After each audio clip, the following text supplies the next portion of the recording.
So I'm continuing to work on my Roxy Journal of Stitchery, my bulb. And what I've done, and I'm still not through, is I've done some thread painting of the iris. And only the one iris. I still think it needs a little bit more through here, some through here, maybe a tiny bit through there. I did, if you look real close, I'll bring it up to the camera, I did do this stem, just the center one. I'm only doing the center flower and that iris. But I wanted to add some more to this image. I did mark off where it would be in the book. And so I've gone on the internet, and on a blank piece of paper, I have printed off some other things. And I want to show you before you print it on your fabric. So I thought I would put this, the name of iris, and what it, I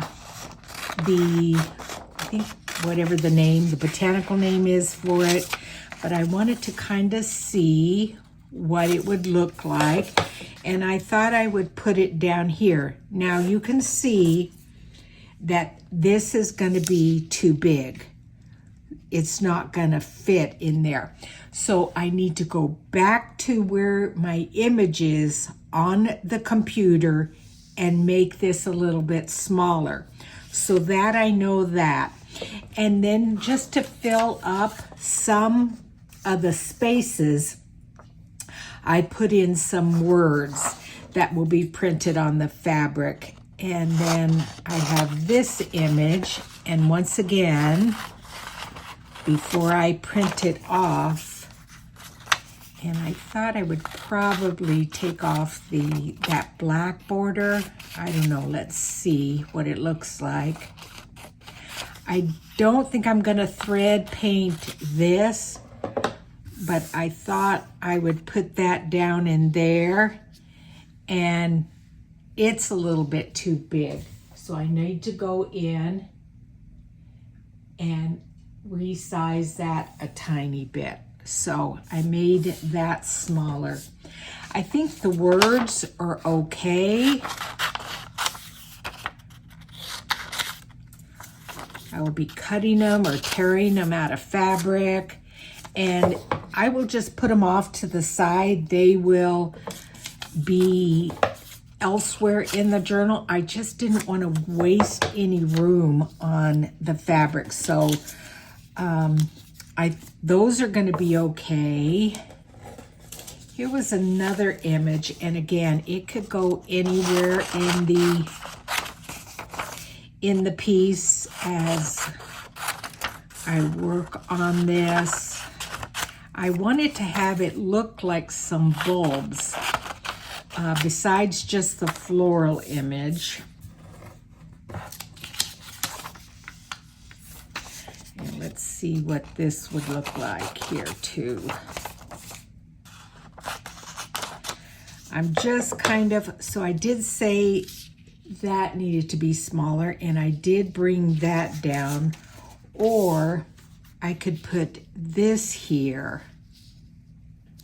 And I do kind of like that better, because to me this competes with this. So I'm going to put this off to the side. I think what I will do is, I want to make sure I don't throw away anything that I need to keep. But I do like this in there. And I'm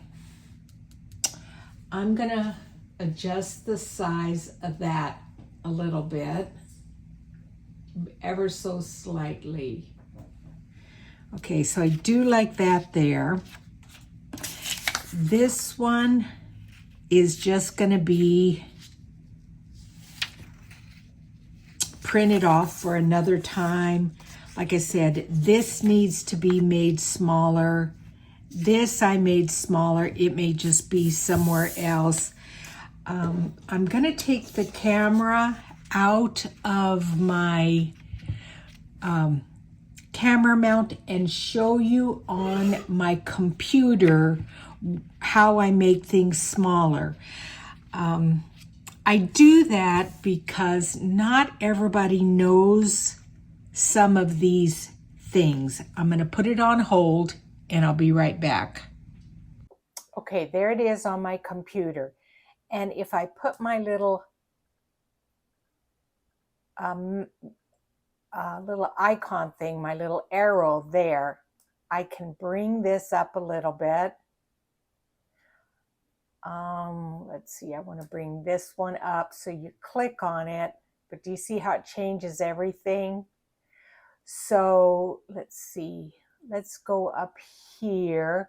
I did say I wanted this smaller. It is set at 20. This is at 28. That's at 14. So let's do, we're gonna do highlight all of that, and we're gonna bring it down to, you can't see, but it's right there. Let's bring that down to 12. I still like these up here being as big as they are. I said I liked those. I did go ahead and make this image here smaller, and you see how it's got these little dots here? To make it smaller, you just put your little arrow there and you bring it out. Now, do you see where I press on it? It says the width is 2 point, I can't see because my glasses are off. Let's see. When I click on it, it says width is 2.62 and the height is 3.8. So if I go in, do you see how it makes it smaller? And that's how you can tell how big your image is. I think I am going to definitely make this one smaller because I am going to use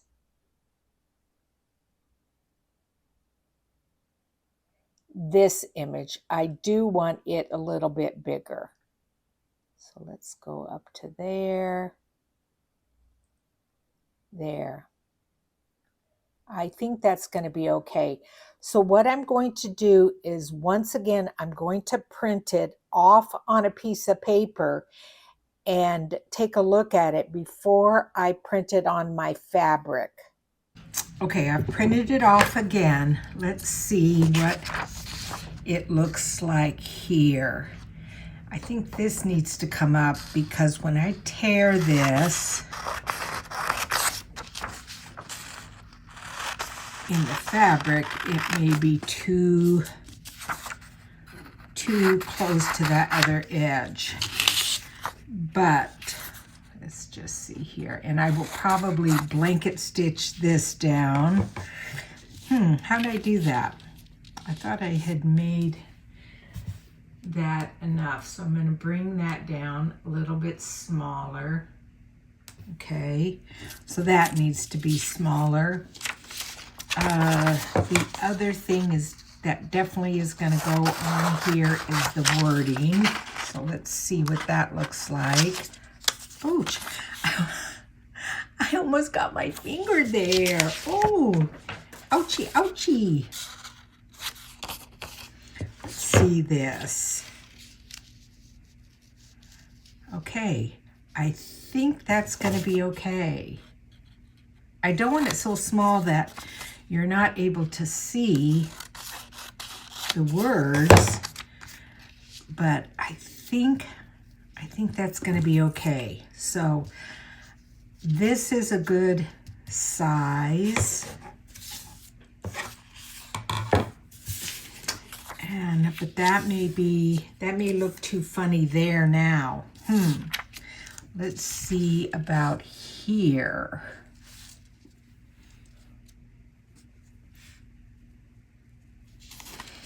I think I have too much room in between there. So I'm just gonna come here and bring that up. Okay, so I brought that up and I think that will go okay in there. And this now, I'm not so sure. I did make it smaller. The words, they will be okay. This, again, I don't want to waste fabric printing, so that's why I'm printing. I wish I knew the prompts in advance so I could know what I need to print off. Now, I just printed off on my cheap Walmart paper. Let's just print this again now that I've changed the sizes. I just printed off on my cheap Walmart paper. This is just paper, so I can kind of just toss those. Those are not the fabric. I just printed on my cheap Walmart paper so that it doesn't matter if it's, and I could use that for backing things, but I have so many scraps I don't need anymore. So let's, as it comes off the printer, let's see how that's gonna work. Here it comes. And the lettering for the word, these words, I did do it in brown. Let's see what this is. Now that this is smaller.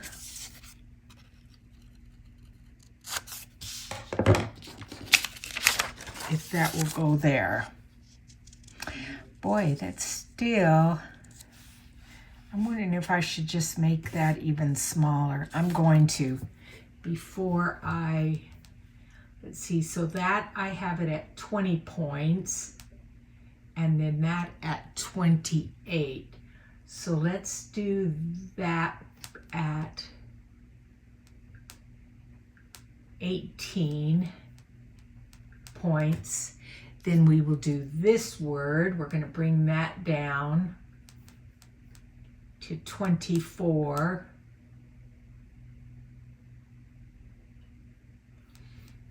And then so that this fits in, I have that at 12.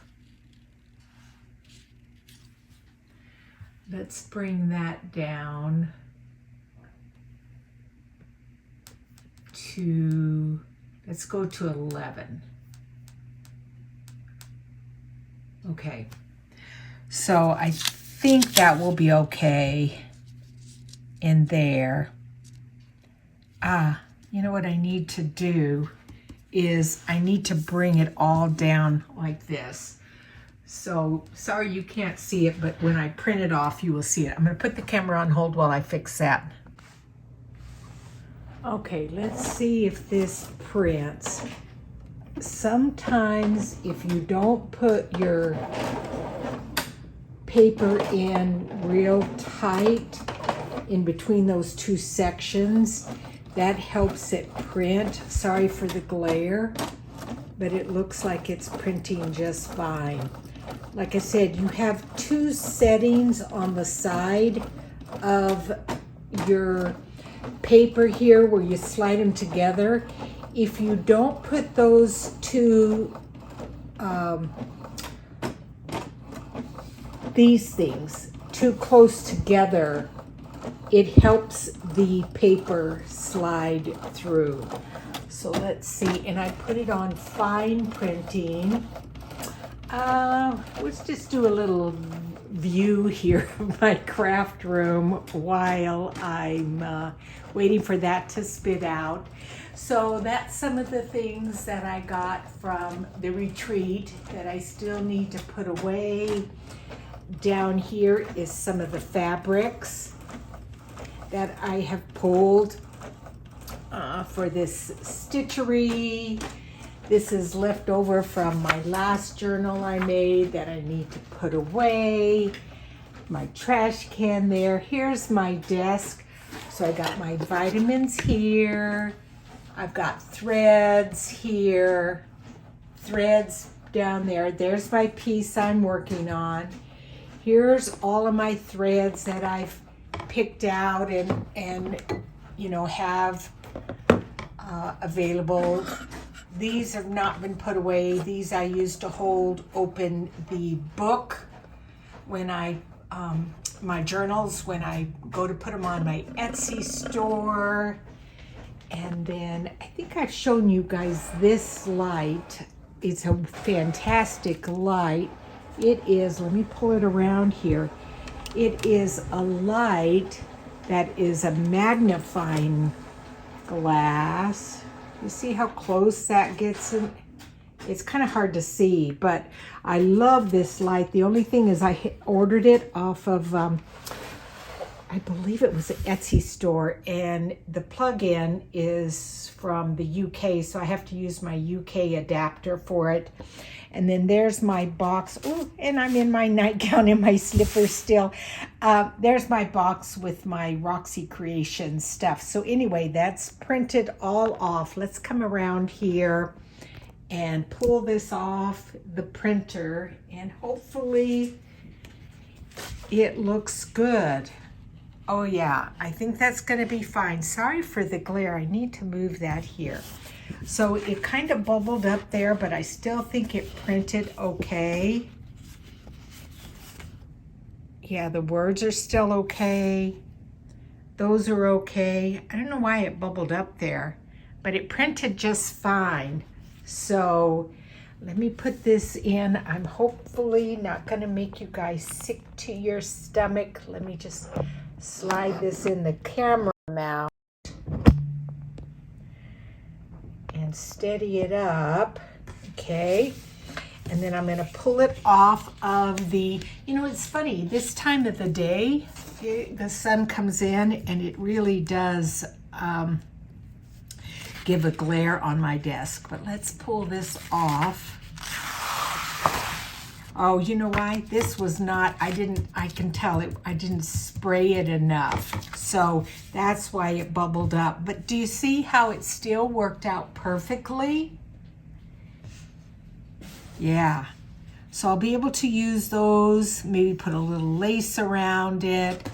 I love how this turned out.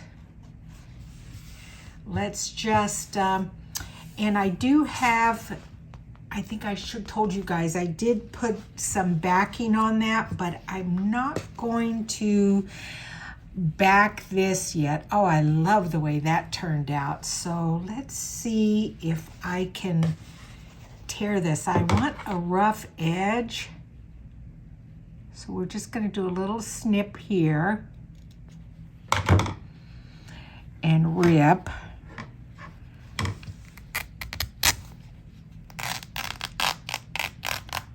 Good, okay. And then we're gonna do a little snip here.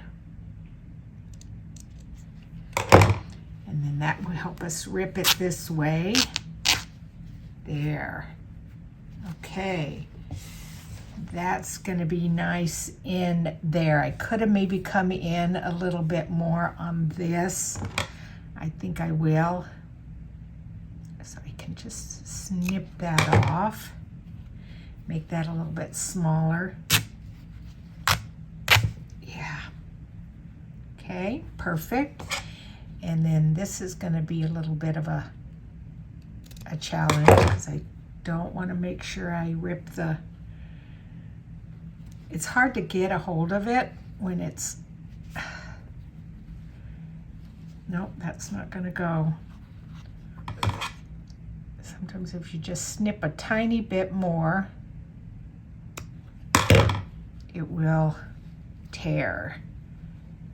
Oh, it's just not going to. So what you can do is just keep kind of snipping. There, now it's going to tear, and then it still will come out raggedy. Yeah, okay, I like that. And then this, I think, will tear this way. Yeah. Okay, that came out nice. I like that. So I will probably blanket stitch this down. I love those raggedy edges. Okay. That's gonna be like that. Let's see what this image looks like. So I do want to, let's just do a little snip there. And actually, I think, yeah, I'll just tear it all the way across. And I've got my words for another time. Let's just go this way. And this way.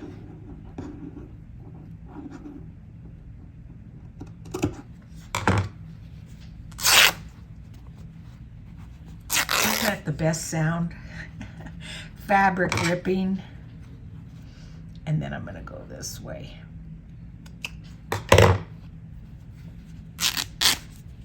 Okay, so that turned out well. Just, I don't want to accidentally throw something away.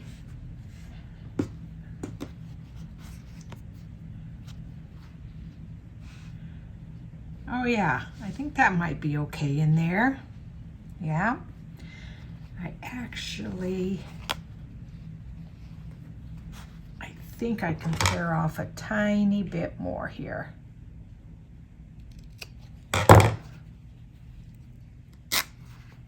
There. So it can fit within there.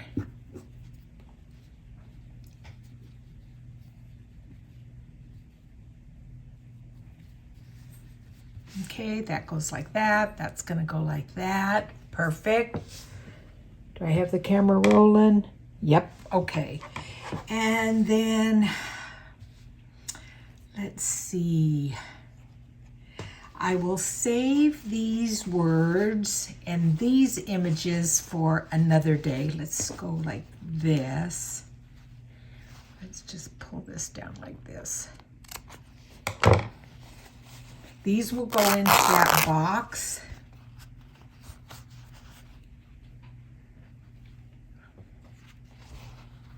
Yeah, that came out okay. Let's just go up like this. So today is Saturday. My son is off of work, but we don't really have any plans for the day. I told him I needed to do a video for Monday, so he kind of knows we're not going to go out and do anything. Yeah, that came out good. And that came out good. So we'll save those. You can save these over in my scrap file. And I'm going to leave these kind of big like this because they will be put somewhere else in the journal. But anyway, so let's carry on. I'm going to stitch these down. I don't think I'm going to film that. You guys don't need to see me do stitching. I think it can even go a little bit smaller. Let's see here. Come on.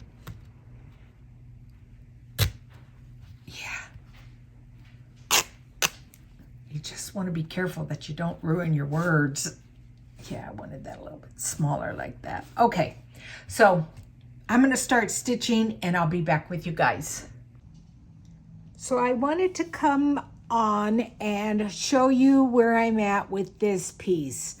So you saw me in the last part print these out. I did stitch the iris name with just a couple of little cross stitches with a green thread. I finished doing the iris, I think. I think it needs a little bit in here. I'm going to vacillate on that a little bit.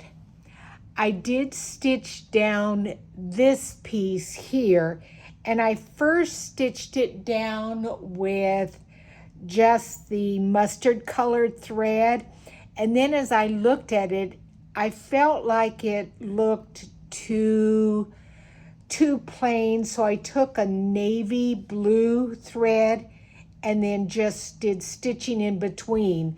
Now this stitching here with the mustard color is a blanket stitch, and I can never do my blanket stitch in a straight line like you're supposed to, so I purposely make it different lengths so it looks like that's the way it's supposed to be. So that's that. And then I did stitch my iris bulb, and I used wool threads here, and then these are the roots. Now remember, this is interfacing, so this will come off, okay? And even that's the line to the page, so it actually will probably be cut where that line is, and then this may just kind of come off the page. I'm pleased with it. I'm real pleased. I'm going to just kind of keep an eye on it and kind of look at it a little bit. There maybe needs to be a little bit up through here, maybe a little bit through here. And like I said, I'm not sure if that's completely done at this point, but that's where I'm at on that prompt. Now, if you continue watching the video, I do have a little bit of footage from my London trip, mostly shopping for food. So stay tuned for watching that if you're interested. And otherwise, I will see you guys again soon. Thanks and bye-bye. So I'm back home from London, and I'm pulling together my kits to take to Gail Augustinelli's retreat. And I just wanted to real quick before I opened up everything and started eating them, some of the food purchases I bought while I was in London. Now, I can buy these here in the United States. They're called tunics. They are tea cakes, and they are a crunchy, like a shortbread kind of bottom with marshmallow, and they're dipped in chocolate. I believe, yes, they're from Scotland. But these are delicious. But what amazed my granddaughter and I is these were just in the regular grocery store. I didn't have to go to World Market, a special grocery store, and they were dirt cheap compared to what I have to buy or spend here in the United States. Then when we were at Buckingham Palace, I bought these shortbread biscuits. Look at the container. Oh, is that fun? Some of these things I am going to take, let me pull off the lid. I'm going to take to Montana to share with those at the retreat. And they're in even though I didn't pack them in my suitcase that I checked, I was packing them in my carry-on. The top one is broken, but that will be nice for a little afternoon treat for us. Then I bought also an orange and lemon flavored one, and I think they kind of look the same way. They're in a like a plastic bag for freshness. So orange and lemon. And then I bought chocolate orange. Again, shortbread. They're in a little packet like that. I think it protects it a little bit more. And then I bought these. I love everything that is chocolate and orange together. I don't even know what these are going to look like, but let's just pull it off and see. I don't know if they're the chocolate orange, like peels that I love. Let's see here. Or what? Oh yeah, they are. Yum. Love these. These are like my all-time favorite, and I'm going to show you. I should have bought more of those. But the same thing, because they are my favorite. You can't get them here in the United States.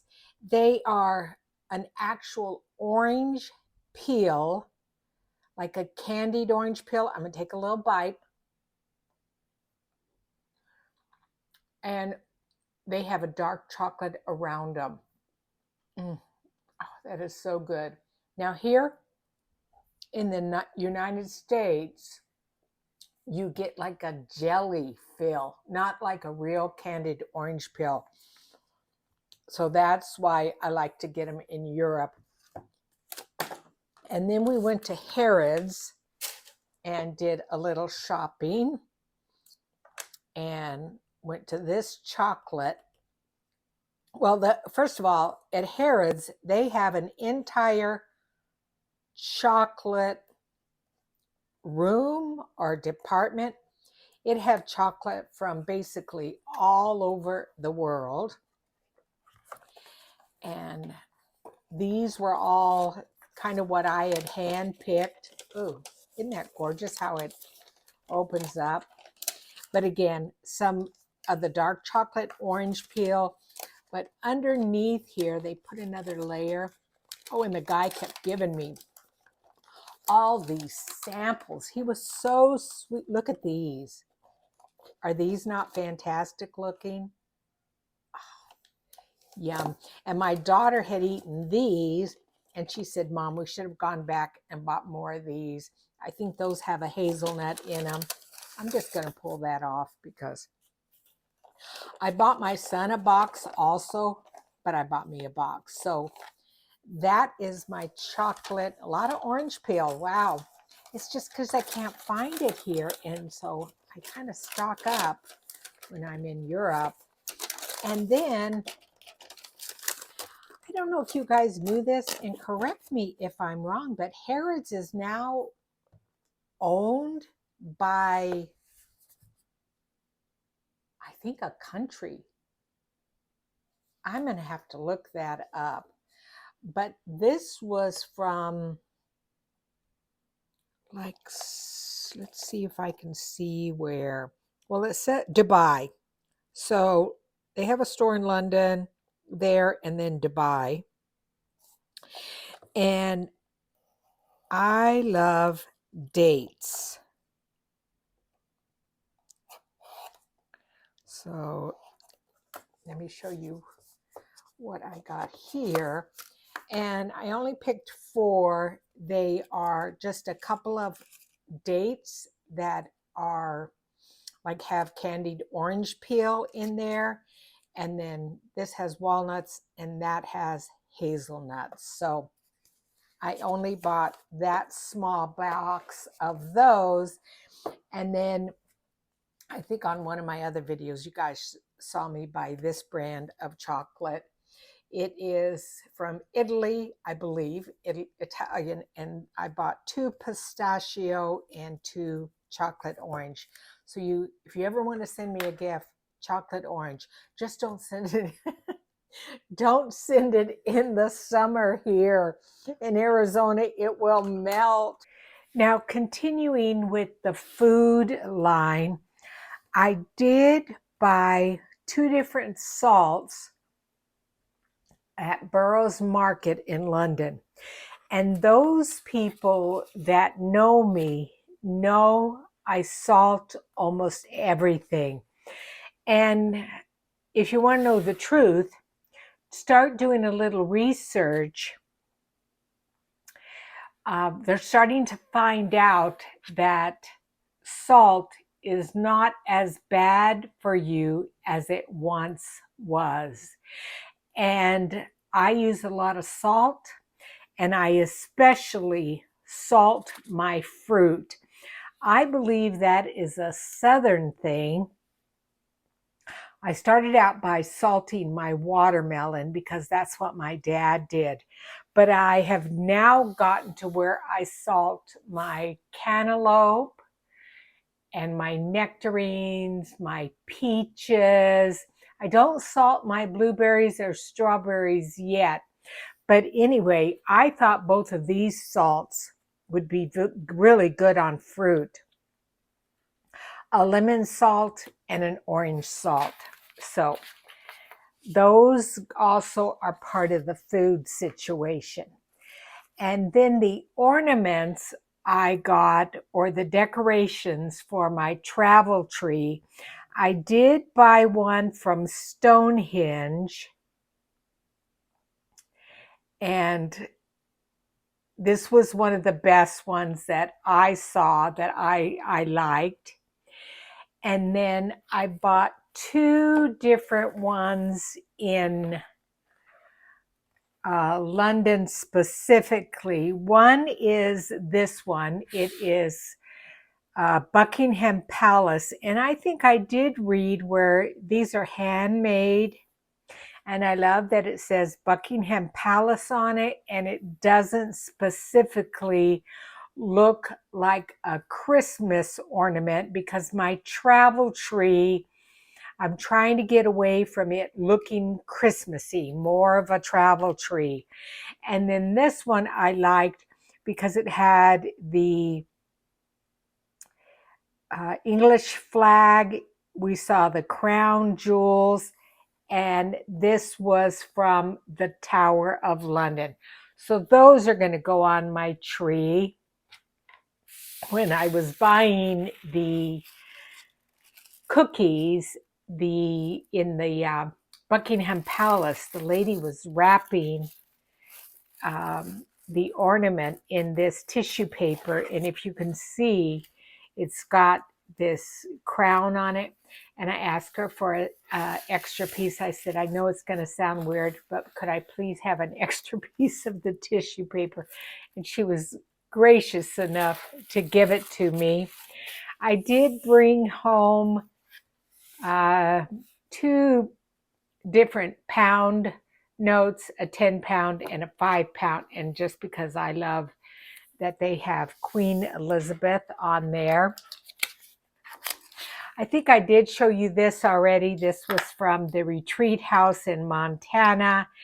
And I think I've told you sometimes it has been difficult to find something to hang on my travel tree.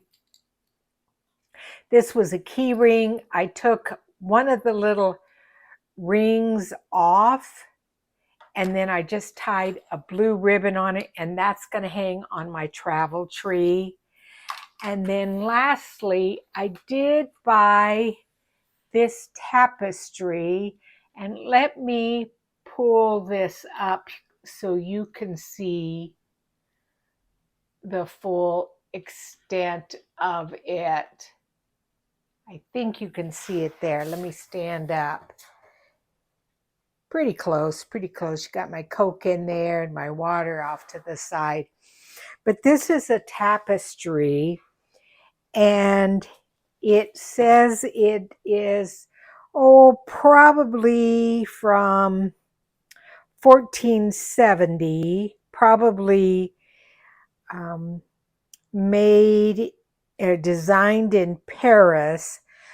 But when I saw this, what I saw is a journal cover.